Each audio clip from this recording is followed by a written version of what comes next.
was unbelievable. It was unbelievable. It is still unbelievable, the twisted wreckage left by Friday's bombing beneath New York's World Trade Center. And here are the Twin Towers today, quiet, looking normal, but leaving so many questions about Friday's explosion still unanswered. And good morning, everyone. I'm Charles Gibson this morning, just outside the World Trade Center in Lower Manhattan. Joan? And I'm Joan Lennon. It is Monday morning, March 1st. And Charlie, I guess this is a Monday morning, though, like no other there in the financial district.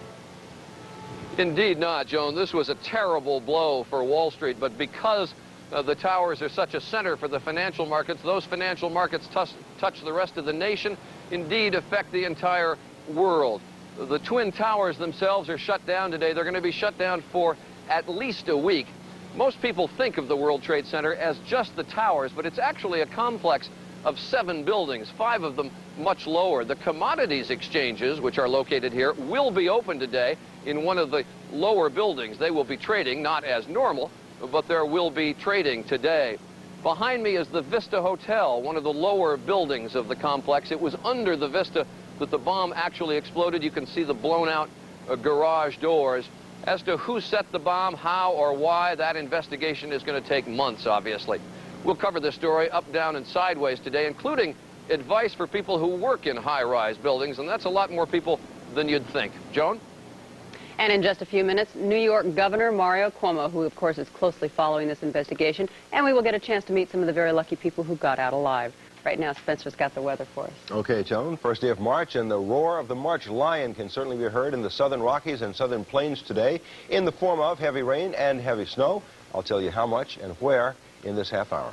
Right now, Mike Schneider has all the news of the day. Mike, good morning. Good morning, Joan. Good morning, everybody. We begin this morning at the scene of the headquarters of that religious cult called the Branch Davidian, just outside of Waco, Texas, where the situation has gone from violence to a standoff. The violence came yesterday in a big way.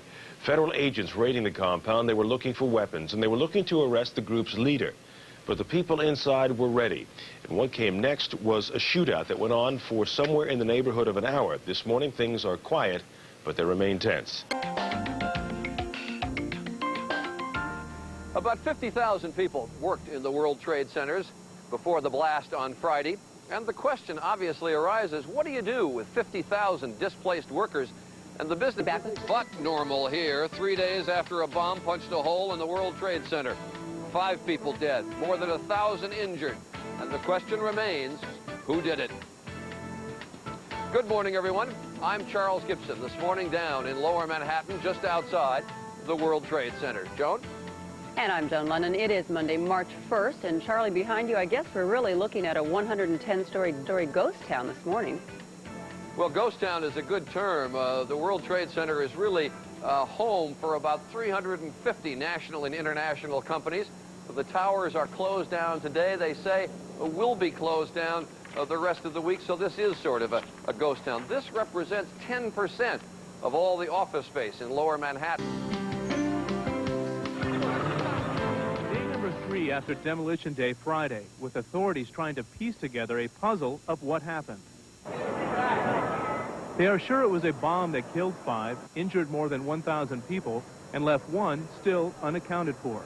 From the pieces the FBI have so far, they say this was not a solo kamikaze-type act.